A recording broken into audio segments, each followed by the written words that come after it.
जन्म प्रमाणपत्रातील केवळ एका अक्षराची दुरुस्ती करण्यासाठी तब्बल 15 दिवस लागणार असल्याचं कल्याण डोंबिवली महानगरपालिकेने सांगितल्याने नागरिकांच्या अडचणी वाढल्या आहेत। सांगलीहून कल्याणमध्ये आलेल्या एका पालकाला हा अनुभव आल्याने त्यांच्या मुलाच्या कॉलेज प्रवेशाबाबत चिंता निर्माण झाली।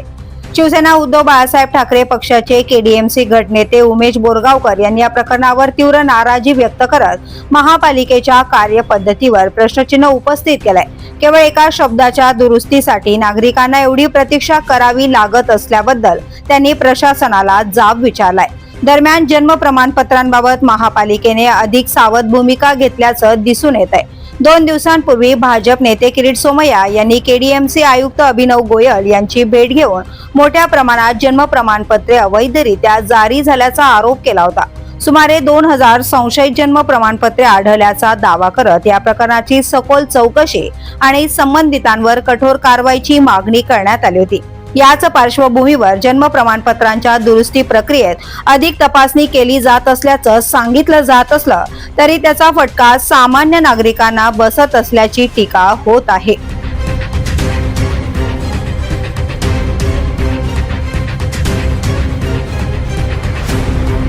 द बोलीस न्यूज साठी नितीन पाटील, कल्याण डोंबिवली।